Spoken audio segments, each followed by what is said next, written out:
That's exactly how I was able to add 100 kilos to my lifts, such as squat, bench, and deadlift, while juggling 2 other sports. And this was back in my high school days, man. And that's where I made the biggest lengths, biggest strides in my training. It wasn't something that held me back. And I'm about to dive straight into that. We're here in the NEU gym, and as I just smashed a massive gym training, we're recovering back from a little bit of an injury, but I'm here, I'm happy, and I want to make this video to help you guys. We actually hit today squats and deadlifts, very light, just 110 kilos. I'm actually learning a hook grip, which is a new grip position while I'm injured. So instead of using that injury as an excuse, something holding me back, it's actually a blessing in disguise. It allows me to hone down more of my hook grip, hone down on some flaws, some weaknesses, my technique, and you can always use it. You just got to think forward. And then we finished with some tempo bench press. That last set, man, was a grind. You could see it on my face. I was digging deep, bro. It's where you got to bring that Mahi dog out. And then we finished with some accessories such as leg extension, goblet squats, bicep curls, and lateral raises, as we're becoming the biggest, strongest Mahi dog, biggest, strongest man, able of fighting we can be. And we took that off today, one step at a time, one comeback at a time, and winning. And that's what we did. And now I'm about to dive into exactly how I was able to balance and juggle those sports trainings, and some few tips on how to do that. The first tip is to actually know that you can, because I was able to do it. And it's actually, instead of something that held me back, that's when I actually made the most moves in my training, when I was doing that physical activity. Likely because I was holding down other variables such as my nutrition, recovery, getting sleep. But because when you're doing physical activity, you're training your body like an athlete. And so long you're recovering well, which you can, holding down on your sleep and your nutrition, eating more food, the right food, whole foods, not honing down on all your supplements, hone down on your nutrition first. That's what I did. I was eating 3 meals a day, healthy meals, especially lunch was a big meal. I was getting my protein, carbs, and micronutrients every single meal, and I was eating whole foods. An easy definition of a whole food is just something that's not processed, that has to be packaged, such as raw chicken. Yeah, it comes in a packet, but it's not like something that can stay on the shelves for ages. It's not something that can that's already like pre-cooked or anything. It's a whole food. Beef is an example, raw fish, things like that. Fruits are whole foods, potatoes, things like that. If you're honing down on that, that's what your big key is, that nutrition and that recovery, making sure you're getting sleep. 7 to 9 hours. For me, I was aiming to always get 8 hours sleep, and I was honing down. Big thing, if you're struggling with sleep, make sure you're having a nighttime routine and you're falling to sleep at the exact same time, waking up at the exact same time. You're doing little things that are going to not hold you back to waking up, from falling asleep, such as blue light. Avoid blue light before you go to bed. I aimed for about half an hour. Other things such as doing stretching before you go to bed, brushing your teeth, and doing the same things every time. Your brain's going to recognize it. Also, not laying down in your bed unless you're sleeping. You'll fall so much quicker asleep. And the reason I say this is because I used to doom scroll a lot on my bed. I used to even read a lot when laying down. But you remove the factor of your brain recognizing that you're laying down, it's bedtime, that you're going to fall asleep. So make sure you're honing that. And those are the 2 big factors recovery, is sleep and nutrition. The third ones that aren't as big, as such as just stretching, like foam rolling or ice baths, things like that, they don't add as much. I would say stretching probably a better bet because they add some mobility and injury prevention. Now, if you're recovering well, that's where your best bet. The next thing is actually spacing your workouts out. Is you want to space your gym trainings out as far apart from your other training. So for me, for example, I was balancing basketball and hockey, and I used to do, let's go through my week. Monday morning was 5 a.m. wake up, because there was training for hockey training at 5:45, and I would have that, have breakfast, and I wouldn't train until after school, and that's when I did my gym training. So it was well on the other end of the day. And then Tuesday, I remember I had basketball training in the morning, and then I had hockey training in the evening. Wednesday, I would have basketball training in the morning. That's right. And then I would gym went straight after school, and then I'd have a hockey game likely late in the evening. I'd always gym straight away. So I'd never delay my trainings. Even if I had a late game, I'd never delay my training, always straight away, because the further you space it apart, it allows you to recover even that little bit, and you can get your nutrition in as well. And then Thursday, there was hockey training in the morning, I'm pretty sure, off the top of my head, and then I would have basketball games in the evening. and I would do this. I'd do the same with my gym trainings. I'd train first thing after school, and then I would I had basketball training Friday morning, and then I would nothing in the evening, so I'd actually rest, and then I would train Saturday, and I have no other sports games. That's my workout week. So I aim to space things out as far as I could from my gym trainings to my other trainings. So you can do that. That's how you're going to improve your recovery rate and actually have good training sessions. And oftentimes, I actually found on Monday, even when I had my morning training and then I had my gym training at evening, you guys would probably be like, oh, you'd be so tired, and you might have those exact same things, but nah, bro. Those are actually when I had some of the best gym trainings. Yeah, I actually felt slightly tired, but I actually had really good gym trainings in terms of my strength output. I felt strong, specifically with squats. I used to do squats on Monday. And that's your best bet, spacing it out. And actually, that leads nicely into my next point, which is that mindset of not slacking down intentionally because you think, I'm doing trainings outside of my gym trainings that I can't make progress in the gym. You're playing yourself. You've got to be so determined, so convinced that you can. And that's why it's so important with mindset, any mindset, to avoid all the negative shit people say to you. If it consumes you, man, it consumes you. You'll never have any doubts unless someone told you a doubt. You may have like a feeling. Often, actually, I'm confident if you never grew up with any second thoughts or anyone second guessing you, dissing you, or dissing your ability or doubting you, you would never have any doubts whatsoever.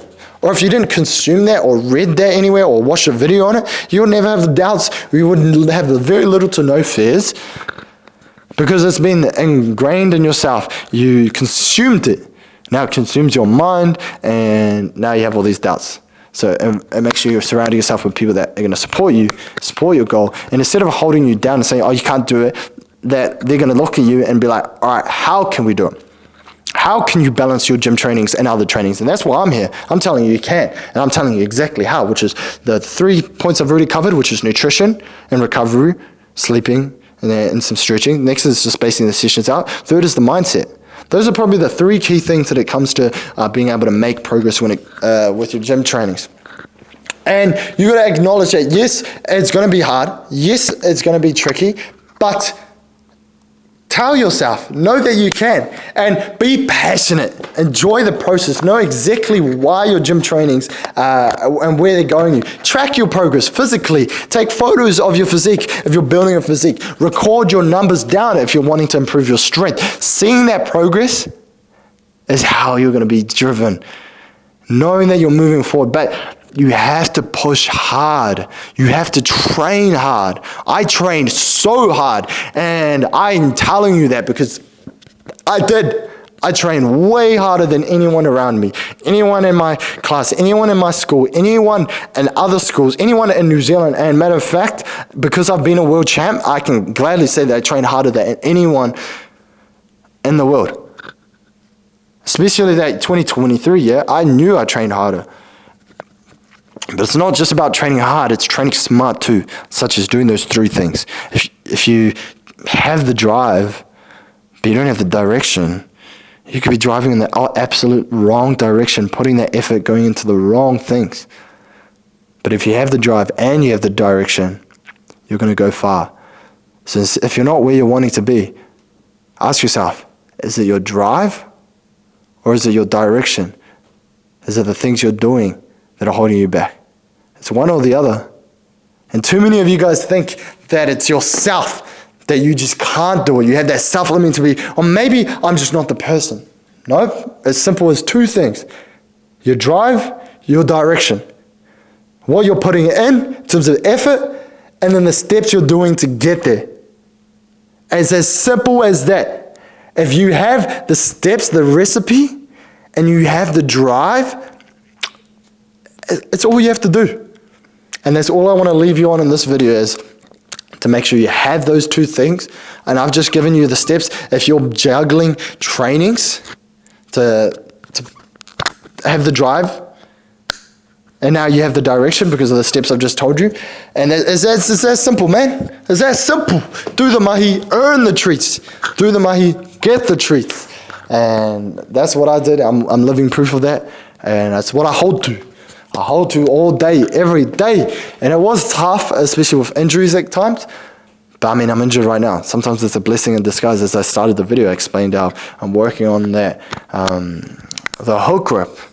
So if you're injured, I can think back to a couple of injuries of myself, specifically my ankle. When I rolled my ankle, I was a bit frustrated. I did that during hockey, and I couldn't really squat. Or when I really hurt my wrist, and I was injured.